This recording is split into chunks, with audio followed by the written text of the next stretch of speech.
O impeachment da presidente Dilma Rousseff, em 2016, foi um evento sísmico que fraturou a política brasileira, e o papel do STF foi ao mesmo tempo crucial e polêmico. O tribunal foi chamado a decidir diversos aspectos processuais do impeachment. Uma das decisões mais controversas ocorreu no julgamento final no Senado, presidido pelo então presidente do STF, Ricardo Lewandowski. Ele permitiu a votação fatiada, separando a perda do cargo da suspensão dos direitos políticos por 8 anos. Esse fatiamento da pena pegou todos de surpresa. A Constituição é clara ao afirmar que o impeachment leva a ambas as consequências, mas uma manobra dos senadores permitiu 2 votos separados, e o presidente do STF validou esse procedimento. As consequências dessa decisão foram imediatas e duradouras, criando um sentimento de ambiguidade jurídica sobre a punição política mais grave do país. Para muitos, isso confirmou a suspeita de que o impeachment foi motivado mais por conveniências políticas do que por princípios legais. O fatiamento virou símbolo da flexibilidade das regras constitucionais diante de interesses políticos. Esse único ato alimentou a desconfiança pública e contribuiu para a narrativa de que as instituições da República, inclusive o STF, não estavam imunes às manobras políticas daquele período turbulento, deixando uma marca na credibilidade do próprio processo. Poucos temas jurídicos chamaram tanta atenção do público quanto o debate sobre a prisão após condenação em segunda instância. Isso se refere à possibilidade de uma pessoa ser presa depois de ter sua condenação confirmada por um tribunal de apelação, ou se ela deve aguardar em liberdade até o esgotamento de todos os recursos possíveis, algo que pode levar muitos anos. O STF mudou de posição sobre esse tema várias vezes, criando um sentimento de grande incerteza jurídica. Entre 2016 e 2019, o entendimento do tribunal era de que a prisão após condenação em segunda instância era constitucional. Essa interpretação foi vista como ferramenta fundamental para a Operação Lava Jato e outras ações anticorrupção, pois garantia que pessoas poderosas não usariam recursos intermináveis para escapar da justiça. Os defensores da prisão em segunda instância argumentavam que ela era essencial para combater a impunidade e garantir a efetividade do sistema de justiça. Alegavam que permitir que condenados ficassem livres durante anos, recorrendo sem parar, minava a credibilidade das decisões judiciais e criava um sistema em que apenas os ricos, com grandes equipes de advogados, conseguiam evitar a punição. Esse ponto de vista enfatizava que a presunção de inocência não é absoluta e deve ser equilibrada com a necessidade de ordem social e justiça. Para eles, uma vez que o caso foi analisado e confirmado por um colegiado em segunda instância, o Estado já teria base suficiente para iniciar o cumprimento da pena, evitando que o sistema judicial se transformasse em uma porta giratória. Essa decisão levou à soltura de milhares de presos, incluindo figuras de destaque como o ex-presidente Luiz Inácio Lula da Silva. A reversão gerou uma onda de críticas, com muitos acusando o tribunal de enfraquecer o combate à corrupção e de legislar a partir do judiciário. As constantes mudanças em uma regra tão fundamental evidenciaram as profundas divisões ideológicas dentro do STF e deixaram tanto o público quanto a comunidade jurídica em dúvida sobre a estabilidade e a previsibilidade do sistema de justiça brasileiro. Em um movimento inédito e altamente controverso, o Supremo Tribunal Federal abriu, em 2019, o chamado Inquérito das Fake News.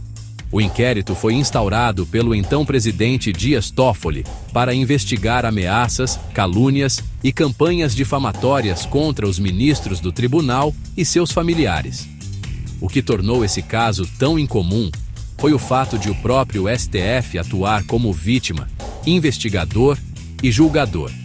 Isso rompeu com o procedimento padrão no Brasil, em que investigações normalmente são iniciadas pela polícia ou pelo Ministério Público a partir de uma denúncia específica. O tribunal justificou sua atuação citando seu regimento interno e a necessidade de defender sua honra institucional e independência diante de ataques sistemáticos. Porém, o inquérito gerou críticas imediatas e intensas de juristas, políticos e defensores das liberdades civis. Os críticos alegaram que ele violava princípios constitucionais básicos, como o devido processo legal, o sistema acusatório, em que acusação e julgamento são funções separadas, e a liberdade de expressão.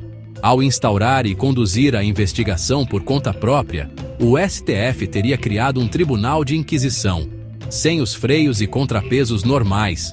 Muitos temiam que uma ferramenta tão poderosa pudesse ser usada para silenciar críticas legítimas e perseguir adversários políticos, confundindo a linha entre proteger a instituição e reprimir o dissenso. O inquérito das fake news resultou em mandados de busca e apreensão contra empresários, ativistas e políticos, além da suspensão de contas em redes sociais. Essas ações ampliaram a controvérsia, com muitos questionando o alcance e a transparência do inquérito. O caso virou foco de debates sobre os limites do poder judicial e a regulação do discurso online. Embora tenha sido pensado para proteger a instituição, o inquérito acabou alimentando acusações de abuso de poder e contribuiu para a polarização política que buscava investigar, deixando um legado complexo que ainda é debatido nos meios jurídico e político do país. Outra área onde o STF gerou uma controvérsia significativa é em suas decisões de suspender ou remover agentes políticos eleitos de seus mandatos. A Constituição concede esse poder ao próprio Poder Legislativo, através de processos como o impeachment ou ação disciplinar interna. No entanto, o STF, em diversas ocasiões, interveio diretamente para remover parlamentares de suas funções. No entanto, essas decisões foram recebidas com fortes críticas, principalmente centradas no princípio da separação dos poderes. Os críticos argumentam que o STF está usurpando uma função que pertence exclusivamente ao Poder Legislativo. A Constituição descreve procedimentos específicos para a remoção de parlamentares, que são projetados para proteger o mandato popular concedido pelos eleitores. Quando o tribunal remove um agente político eleito, mesmo que temporariamente, é visto como uma interferência na vontade democrática do povo. Isso cria um precedente perigoso, onde o judiciário pode efetivamente vetar as escolhas feitas pelos eleitores, desequilibrando o delicado balanço entre os poderes do governo. A reação do Congresso tem sido frequentemente de desafio e conflito institucional. Quando o STF ordenou a suspensão do senador Aécio Neves, por exemplo, o Senado realizou uma votação e optou por desafiar a ordem do tribunal, reintegrando o senador. Esse choque direto entre os poderes legislativo e judiciário destaca as profundas tensões criadas por tais decisões. Esses episódios alimentam a narrativa de uma corte imperial que excede sua autoridade, levando a uma quebra no diálogo e na cooperação entre os poderes. A questão de saber se o STF pode remover agentes políticos eleitos permanece um ponto de atrito sensível e não resolvido no arcabouço institucional do Brasil, ameaçando tanto a estabilidade política quanto a santidade do voto popular.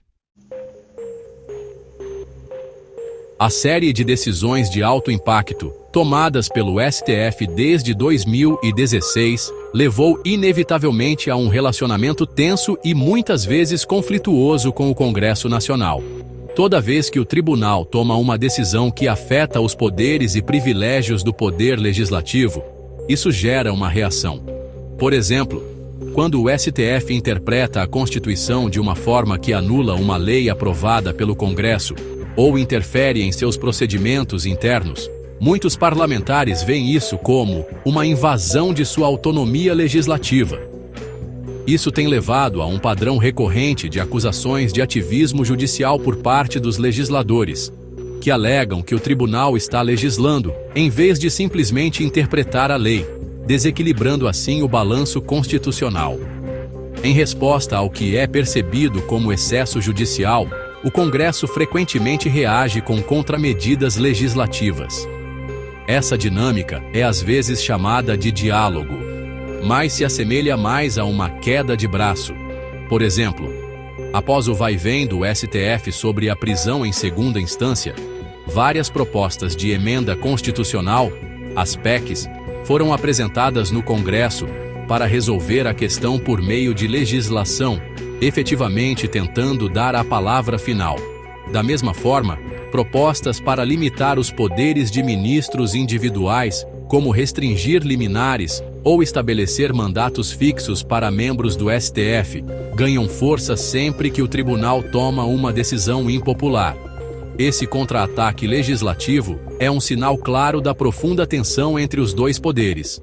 A opinião pública, por sua vez, tornou-se intensamente engajada e profundamente polarizada em relação ao STF.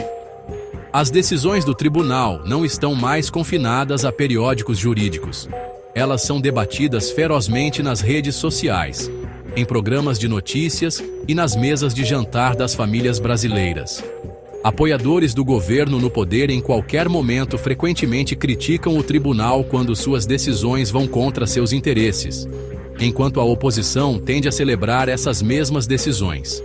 Isso transformou o apoio ou a oposição ao STF em uma questão de identidade política, como torcer para um time de futebol em um clássico.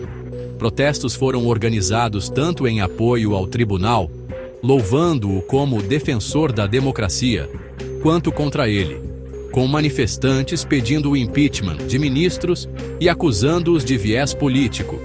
Esse intenso escrutínio público colocou os ministros sob uma pressão sem precedentes. Suas vidas pessoais, declarações passadas e registros de votação são constantemente dissecados pela mídia e pelo público. Embora a transparência seja um valor positivo em uma democracia, esse nível de pressão politizada pode ser problemático. Corre-se o risco de transformar a interpretação legal em um concurso de popularidade, onde as decisões podem ser influenciadas pelo clamor público em vez de um sólido raciocínio jurídico. A luta do STF para manter sua imagem de árbitro neutro é infinitamente mais difícil quando cada decisão importante é enquadrada como uma vitória política para um lado e uma derrota para o outro, corroendo ainda mais o terreno comum necessário para um debate democrático saudável. O efeito cumulativo dessas decisões controversas tem sido uma erosão significativa da confiança pública no Supremo Tribunal Federal e no sistema de justiça como um todo. Quando a mais alta corte do país muda de ideia em questões fundamentais, como a prisão em segunda instância, ou quando suas decisões parecem ser influenciadas pelo clima político, os cidadãos começam a questionar a previsibilidade e a justiça do sistema. Este é o problema da insegurança jurídica. Para uma democracia funcionar, as pessoas e as instituições precisam ter confiança de que as regras do jogo são estáveis e serão aplicadas igualmente a todos, independentemente de sua filiação política ou status social. A percepção de instabilidade mina essa confiança fundamental. Essa queda na credibilidade não é apenas um problema abstrato, ela tem consequências tangíveis. Quando uma parte significativa da população acredita que o STF é um ator político e não um guardião neutro da Constituição, sua legitimidade é enfraquecida. Isso facilita para que líderes políticos desafiem ou ataquem abertamente o tribunal, como visto nos últimos anos. Tais ataques, que teriam sido impensáveis há uma década, tornaram-se comuns.